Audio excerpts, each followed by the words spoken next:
You know what it is. We back again. I'm Mike D. Brother LT. And we got our special guest, Jeremy. All right. We back with another episode, and we're going to do our little thing here. Hey, guys, like we said earlier, man, make sure you like the video, subscribe, and comment down below. Man, we're doing big things here, man. We want you guys to be a part of it. So let's go. Let's go.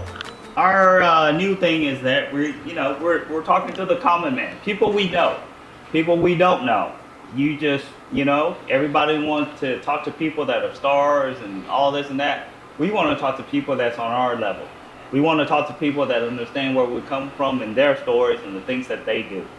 So let's get right on to it. Jeremy? Came to see my friends LT and Mike Dixon. This weekend I'm going to go play the World Series of Poker, event number 5. Try and chase a poker bracelet. I've been trying for 11 years. This will be year number 12. Hopefully this year I take it down. Are you a degenerate gambler? Absolutely. That's awesome, man. That's awesome. Hey, let's kind of back it up a bit. How did you get into gaming? How did you get into poker? What got you into the game? I started playing in the underground clubs in Los Angeles where I was born and raised when I was 18 years old.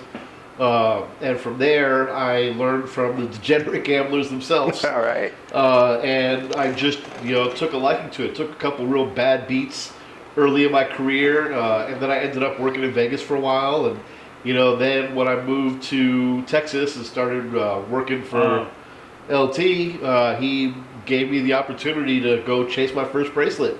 I had 8 bad years in a row where I never made the pay.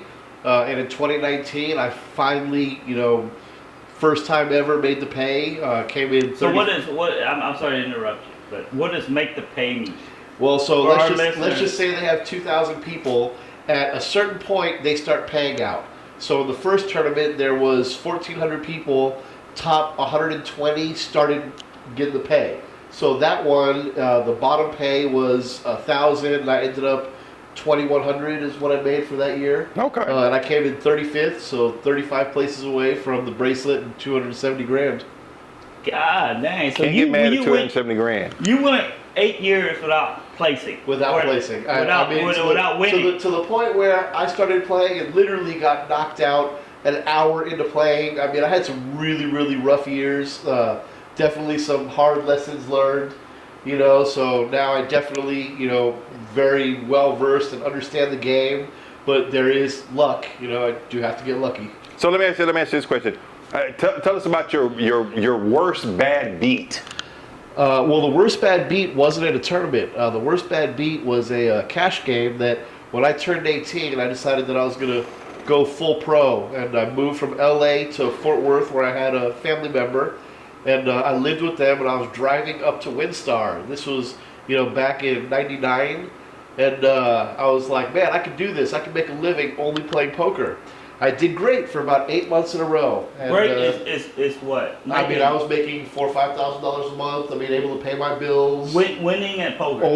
No other job. Now it's also real hard when you're only playing poker with distinguishing your poker bankroll for your bankroll that you have to pay bills with definitely gets difficult. So anyway, after 8 months of doing it successfully, I show up there and I would usually play with these same guys that would play limit, 10-20. So we would never play no limit. This one time I go up there and I was up, about 2 grand. I started with 500, getting ready to leave.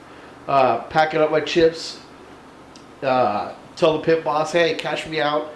And he tells me, where are you going? There's a big no-limit game. I guess there was some, big whales in town. I look over and there's about 100 grand on the table. So I knew I was really good at no-limit. I'm going to sit down and play. So I take my original 500, put it in my pocket, sit down with $2,000, and I'm like, I'm going to play. They were doing 10-25 no-limit. And so I'm doing good. After about 45 minutes to an hour, I'm sitting with right under 10 grand. I'm like, it's the most I've ever won, most money I've ever had. And so I'm picking up my chips. You're feeling good. Yeah, getting ready to leave. And the old man, who's like 65 years old, sitting across the way from the table, By the way, that's not old. That's not sorry. I don't know how old he was. He just looked old to me, especially being young. And he says, hey, son, is that how you do it? you hit us and you run like that. In Texas, we don't play like that. And so I'm still young, and man, he's sitting with at least 30, 40 grand in front of him, and I'm like, okay, I don't want to be rude because I do want to come back and play. You know, hindsight, I probably should have just got up and left. Anyway, so I said, I'll play one more round. Next immediate hand, I'm on the big blind for $25, who's $10.25, and I got Jack 3 offsuit. Normally I'd fold. What is Jack 3 offsuit? It's one of the worst hands you could possibly have in poker. You know, except for 7 deuce. Yeah, except for 7 deuce, but very, very close. Nobody would ever play this hand. And so 3 or 4 people call, the old man calls, and then it comes to me. So I check, so it's free for me to see the first 3 cards. First 3 cards come out as Jack, Jack, Jack. So I flop. What the hell? I flop quads, and I'm sitting there not making a move. I'm like, I'm gonna play cool. So it's me to act first, and I check. Guy next to me comes out and bets $300 into a $125 pot. 2 other guys call, and the old gentleman in the cowboy hat makes it $1,500. So it comes back. So you have 4 jacks? I have 4 jacks. 4 jacks and a 3. And so it comes around to me. I look at my cards, even though I know what I have, but I want him to think that I'm looking at my cards. I know what he has. He has aces. I don't know about these guys, but I know he has aces. So I grab my chips to take them out of the rack like I'm stacking. The guy looks at me and says, "Careful, son, I got the nuts." What does that mean? That means you have the best possible hand. And I'm sitting there thinking to myself, well, whatever you say. So I don't want him going anywhere, so I just call. The other 3 guys fold. So now it's just me and him in the pot. Turn comes out, 4th card, it's an ace. So I know that now he has a full house, 3 aces over jacks. Right. He thinks my kings or queens are no good. So I check, and he bets $4,500 into a pot that's almost 4 grand. So I look at him, and he says, "Go away, I have this hand, I'm trying to save you money." I look at him, and I don't want to give him a chance to not call the rest of his money. Right. So I immediately... Is any hand beating the 4 jacks? No, not right now. At this point, no. Okay, so you won. So At this point, won. at this point, no. Yeah, I have the top hand. So I look at him, and I said, "I'm all in." And so I have 4,000, then I have about 3,500 left. Right. I go all in. He snap calls me. He's like, "I called," throws over his aces. And I'm looking at his aces with still 1 card to come, and I said, "Dad, I want to tell you something. Go home, go get the book called Poker Hands, and go find out what the nuts are, because this is it." And I throw over my Jack 3 for the 4 of a kind, and I can see he's almost crying. He's not saying a word. Now the other 4 tables have stopped action, so now the pot is almost 22 grand.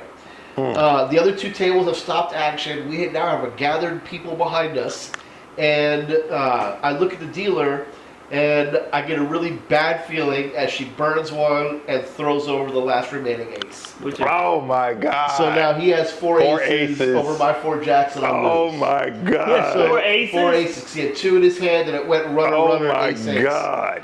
I could play for 1,000 more years and never run into that hand again. And Thank God. Me being 18 years old at the time, I got so mad and said a lot of curse words. I said, "Fuck you, fuck this, I can't believe all that."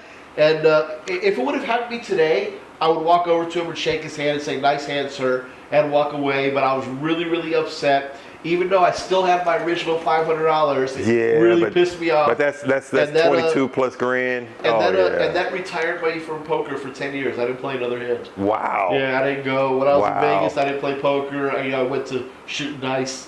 But it took me 10 years to recover from that one. 4 jacks beat by 4 aces on the river. Yeah, went runner. Wow. Runner. Yeah. Wow. So the common man has stories. Common Man does have stories. The common man has stories. This is a different story, man. Well, I mean, if you want to come on Definitely. to here. We want to talk to you. We want to hear about the backstories. We want to hear about all the stories, right? At the end of the day, I've never heard about anything like that. I haven't heard this story before. I've been working with Jeremy for 14 years now. 14 years. And this is the first time I've heard this story. I wanted to ask him about this. I thought I heard his worst bad beat story. Turns out I was wrong. before we do anything and before we go or anything else, most satisfying winning hand. You know, I don't really have one. You know, the crazy part is you don't remember your biggest wins. But you definitely remember your biggest losses. I remember all my losses. I will tell you that the best winning story I ever had was with LT. You know, because I had 8 losing years in a row, and we all ended up in Vegas together. And this was the year after. So if y'all want to gamble, y'all go with me. This is the year after the pandemic, and we're all in Vegas. It was me, LT, JMO, and I was going to enter a tournament. So I was playing online. They had online bracelets at the time, and I started playing on my phone. And so JMO and LT were like, "Hey, we want to learn how to shoot dice." So we go to the Aria, everybody's having some drinks, and dice are flying, and you got LT, man, it's the best game ever, and J-Mo's shooting dice, and here I am standing behind them playing a bracelet event on my phone. So finally, I start realizing that I'm actually doing pretty good here, and I said, all right, guys, I need to actually go and take this serious. I can't be doing 2 things at once. So they go back to the hotel room, and I ended up going back to my room, which was Luxor. And it was so crazy because you couldn't get room service. There was no restaurants open because of COVID. And I literally sat and played for 13 hours to come in 35th place. Wow. And it was sad because, you know, pocket nines, I went all into pocket nines, and it actually vaulted me to really close to one of the leaders. And then when they were 35th, I was in 35th place. Pocket nines got me knocked out of the tournament. Wow. You know, Wow. so I mean, Pocket nines or 2 nines? 2 nines, right. And how much did you win? Did you win? Yeah, I won. That was, I almost won almost $5,000. That was my biggest win. Wow. I tell you what, man, it's if you don't play poker, man, it's a very, I liken it to chess because there's a lot of luck involved, but there's a tremendous amount of skill involved. And for all you at home or small game poker players, man, if you don't play poker, definitely go invest, man. Learn the game. It's a wonderful game. I thoroughly enjoy it. I know Jeremy has invited me to Vegas a couple of times. Just timing and logistics and everything else kind of screw up everything. But I tell you what, it's a wonderful game. It really is. I played, but I'm all in all the time. Now, I will tell you now, that to me, poker is work. But you really want to have fun, you get LT on a dice table. Now that's some fun. Oh my God. You know, I'll say this. What he said about what LT said about going to Vegas with him, don't do it. Don't do it. I don't know. Every time I've gone gambling with LT, we've always done good. I don't know. I'm good luck. I'm good luck, dog. If that's what you say, you know, I don't know. Well, why is gambling so attractive for you as a? Man, you know what I mean? Why do you love it so much? Well, 2 different things. Poker is not really gambling; it's a skill game. So poker, it gives me the adrenaline rush knowing that I'm better than the other people. You know, like last year, I entered a tournament that had 12,000 people, and I came in 537. So even though it wasn't a lot of money, knowing that I outlasted 12,000 or 11,500 other people, that's hard. That's but, very okay, difficult. but let's look at for the audience. How much is the buy-in? Is it It's called a buy-in. Well, so this one upcoming is going to be a $600 buy-in, and there'll probably be about 5,000 or 6,000 people, and the winner will get about $500,000, $400,000 or $500,000. But I mean, you feel good. I do. I feel really good. But it's not about that. If you win a bracelet, it ain't about the money, because everybody at that final table's winning over $100,000. When you get down to the final table, it's all about the bracelet. It's all about the bracelet. Because no matter where you go in the world, you walk in wearing that World Series of Poker bracelet, they know who you are. That's it. You know, and then you'll get sponsored. You know, I can move to Mexico and play poker for a living online. Mexico. Well, any country besides U.S., because for some reason the U.S. does not want to legalize online poker. Yeah. Well, I mean, you think about it, man. I mean, you're talking about something, again, like I said, you know, and I remember first getting introduced to No Limit Hold'em, and that's the game that he plays. And there's several other games. There's Omaha and so forth and so on. We won't get into that, but we're talking about No Limit Hold'em. And of course, when I first got introduced to it was when the heyday, Chris Moneymaker, the 2003 World Series of Poker. Exactly, yeah, those guys, and actually a couple of years before. But I mean, you know, poker is a big thing, man, And you got some guys, man, that play strictly online, and they're millionaires. They are millionaires. You got people that go to the live tournaments. You know, Daniel Negreanu, probably Phil Ivey. You know, these are guys that in my book, in my world of poker, and I play a little bit. By the way, rest in peace, Doyle Brunson. Doyle Brunson, man, yeah. I have no idea who y'all talking about, but He's the godfather of poker. Godfather, yes, he of just Hold'em. passed Yes. away about a month ago. You know, I mean, these guys are heroes in the world of poker, and I mean, you know, it's one of those things where, yeah, I mean, you really get down and you really get to enjoy the game, and you understand that it is a skill game. It's not gambling, and it's funny because my pops play poker all the time, and that was one of the things that he always explained to moms was that, hey, this is not gambling. This is a skill game. It's not gambling. is it? Absolutely. It's a skill game? Absolutely. You know, if I'm playing somebody and I'm better than them 8 out of 10 times, I'm going to beat them. And the reason why they win 2 times is because there is a small amount of luck. You know, when you go all in with aces and somebody has kings and a king comes out of the flop, that's when the luck comes in. You know, but for the majority, for 90% of it, it's absolutely skill. So you kind of have an idea of what they got, and you're playing them. Is that how that works? Yes.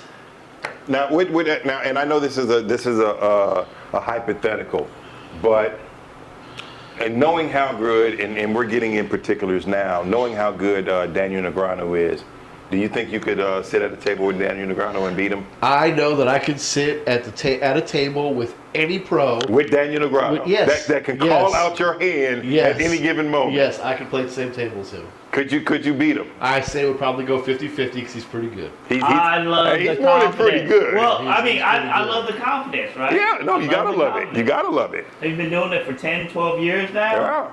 I mean, I used to deal poker. I've dealt to a lot of these pros, you know, when I was a dealer.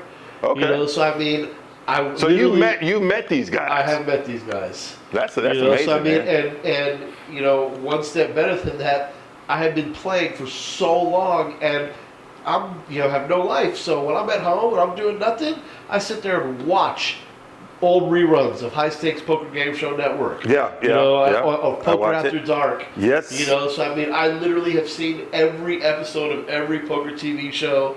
So, you know, the only reason why I would say that I have the upper hand against Negreanu is he doesn't know how I play and I know how he plays. Once I start playing with them, once I win my first bracelet, once my play gets televised, well, then they have just as fair of a shot because they're watching me play. Right. But at this point in time, they don't know how I play. That is an that advantage. confidence. That is an advantage. So you're saying that you can go up against anybody. Correct. Now, have you been in some of these tournaments where they have the bounties on some of the pros and taking out some of the pros? I have never played in a real bounty tournament where they have the pros, just because of the fact that it's hard to take off. Those tournaments last 5 days, so I usually pick the tournaments that are only 2 and 3 days to give me enough time. You know, but have I wanted to? Yeah, the good one is that Bay 101, the Shooting Star. Right. And, That's big. So That's when huge. you play, do you sleep? Yeah, because you so like this weekend, I'll fly in Saturday night late. I'll go, of course it's Vegas, so I'll probably shoot a little bit of dice, but I will go to sleep at an early time, and when I wake up, the tournament doesn't start till 10 a.m. I usually register late, so I walk in about 12 o'clock. I don't like starting it on time. And you play from 12 a.m. or 12 p.m. all the way until 2 in the morning. I have yet to make a day 2. So hopefully this will be the first time that I ever make a day 2. So you sit. This last year, I started at 11 a.m. and I got knocked out at 10:30 at night. I was 2.5 hours away from the end of day 1. Wow. So how do you eat? You take breaks? You get a 20-minute break every 2 hours, and then if you make it to dinner break, which is roughly around 7 o'clock, you get an hour-and-a-half break where you can go eat, do what you want. Take a little nap. Yeah, take relax, a nap. Yeah, but they also have unwind. like a little cafe inside the poker room. So if you really need to eat, you can go get a hot dog or a burger. You know what I mean? Just to get Just regenerated. Yeah.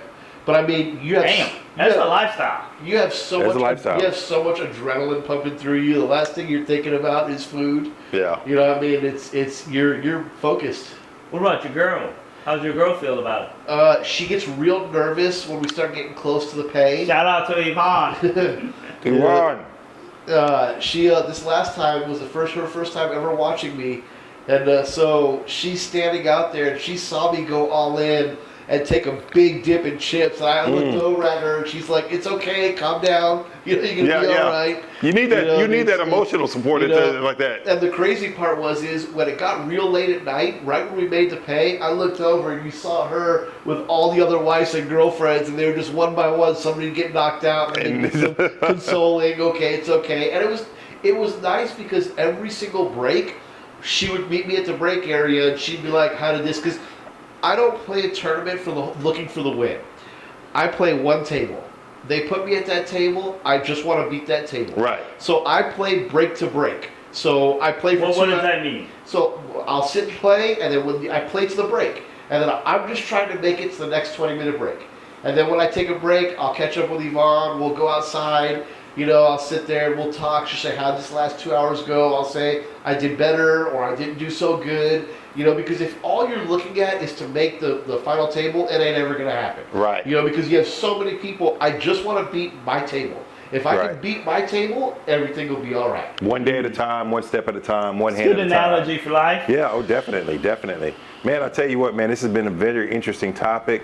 It's very exciting. Like I said, I play poker, so I definitely understand where you're coming from, Jeremy. I don't. LT, he plays poker, if you will. He plays at playing poker. It is the best way to say it. I love taking money from LT, but somehow, I will say this, he is lucky because he always ends up winning some kind of money. I don't get it. He goes all in and he does get lucky. Yes, he does get lucky. But poker is a game of skill, guys. Ultra aggressive, bro. Ultra crazy. Tell you, before we go, I want to ask you this.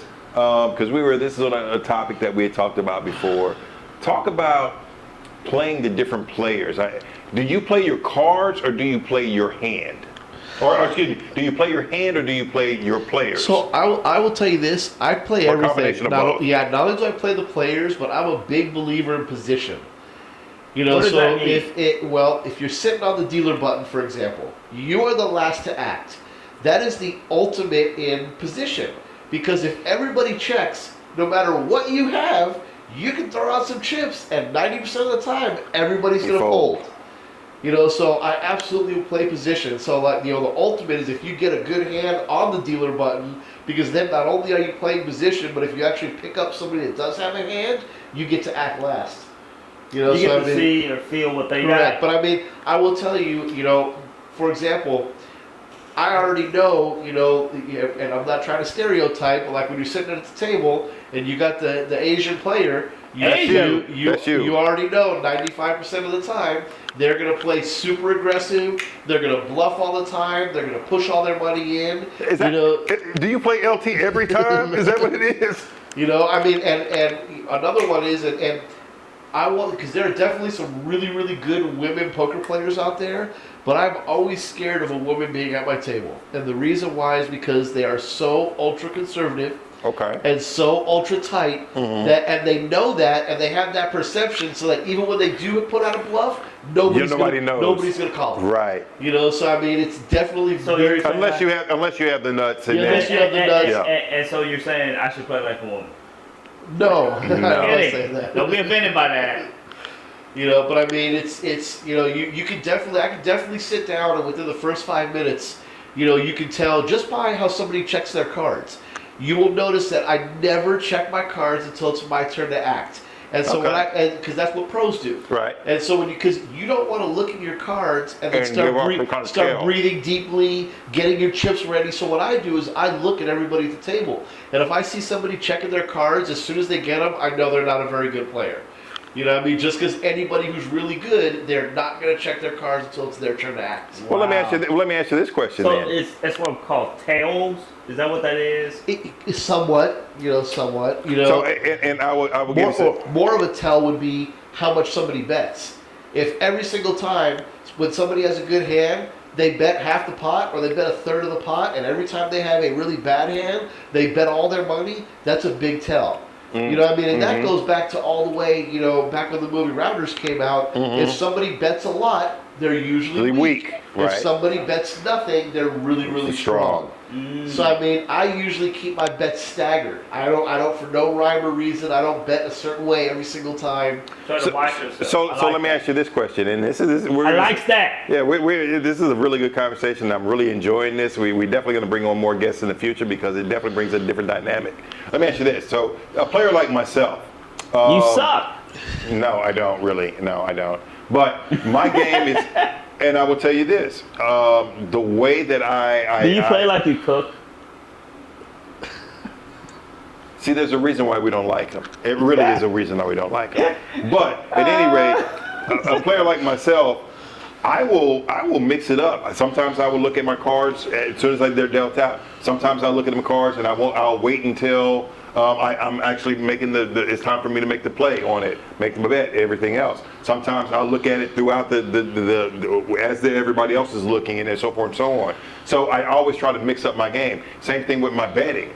I always mix it up. So I may have a really good hand, and sometimes I check, sometimes I bet. And if you so I always and mix that up. if when I'm sitting there, I notice that I have one of those players that mixes it up, those are one of the people that I'm going to be careful of. You know, you have 10 people at a table. I don't need to make my money. I don't need to gather chips from every one of them. All I need is 3 or 4 of them that are bad players to get the chips from. Okay. You know, just like they say in the movie I like Rounders, that. all you need is 1 or 2 big hands an hour.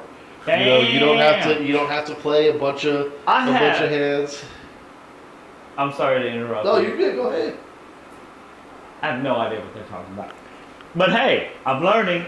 Maybe I'll tell start you what, playing guys. again. Hey, listen, this was a very, very interesting episode that we had. Thank you, Jeremy. Thank you, Jeremy, for coming in. I appreciate and it, spending guys. some time with us this evening. Hey, man, again, like, comment, and subscribe, and share the video, man. Make sure you comment, make sure you like the video, and make sure you subscribe. Hey, look, you want to come on our show? Comment. Let us know. Put on the comments that you're ready to see us. We want to talk to the people that's like us, just the common people. Share your story. Let us know. Like, I've known Jeremy for a long time. I did not know about some of his stories about gambling. I'm learning something new today. Maybe the camera brings it out. I do know that Mark can't play because he plays like he cooks. I know that LT can't play because LT can't play. Period. Is what it is. Based on that, guys, we out. Peace.